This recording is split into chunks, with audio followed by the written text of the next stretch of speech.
চলতি সপ্তাহের শুরুতে ভোগ্যপণ্যের বৃহত্তম পাইকারি বাজার খাতুনগঞ্জে যোগান বেড়েছে পেঁয়াজের। ভারতীয় পেঁয়াজের পাশাপাশি আমদানি বেড়েছে চীন, পাকিস্তান ও মিশরের পেঁয়াজের। ফলে কেজিতে 15 থেকে 20 টাকা পর্যন্ত কমেছে দাম। বাজারে দেশি ও আমদানি করা ভারতীয় পেঁয়াজ বিক্রি হচ্ছে 100 টাকা। চীন ও মিশরের পেঁয়াজের দর 70 থেকে 75 টাকা, আর পাকিস্তানি পেঁয়াজ পাইকারিতে মিলছে 85 থেকে 90 টাকায়।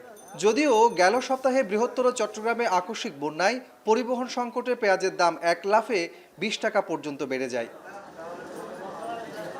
এদিকে ভারতীয় পেঁয়াজে আমদানি খরচ বেশি হওয়ায় বিকল্প দেশ হিসেবে চীন, পাকিস্তান ও মিশর থেকে চট্টগ্রাম বন্দর দিয়ে 2,70,000 টন পেঁয়াজ আমদানির অনুমতি পেয়েছে ব্যবসায়ীরা।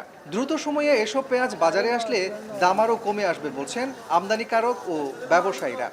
এখন সরবরাহ মোটামুটি অনেক ভালো আগের তুলনায়। মিশরের পেঁয়াজও আছে, ইন্ডিয়ান পেঁয়াজও আছে, তারপর দেশি পেঁয়াজও মশলা আছে। এখন ডিউটি আর গাড়ি ভাড়ায় 53 টাকা আছে, তার মালটার কস্টিং কত যায় দাঁড়ায়। বাজারে পেঁয়াজের দাম কমলেও সপ্তাহের শুরুতে কেজিতে 8 থেকে 10 টাকা পর্যন্ত বেড়েছে রসুনের দর। তবে স্থিতিশীল রয়েছে আদা ও ডাল জাতীয় পণ্যের দাম। ব্যবসায়ী নেতারা বলছেন, এতদিন বড় বড় গ্রুপগুলো পণ্য আমদানির সুযোগ পেত। সরকার পরিবর্তনের পর বড় গ্রুপগুলোর আধিপত্য কিছুটা কমেছে। এক্ষেত্রে ছোট ব্যবসায়ীরা আমদানির সুযোগ পেলে ভোগ্যপণ্যের দাম আরও কমে আসবে দাবি তাদের। আদা তো লোকসান, রসুনও তো লোকসান, কিন্তু সামনে একটু বাড়তির সম্ভাবনা। দিয়ে যে পণ্যগুলো আসতো সেগুলি চট্টগ্রামে পৌঁছাতে পারেনি ফেনী কুমিল্লার পানির কারণে। এখন সেই পণ্যগুলো আসা শুরু করেছে।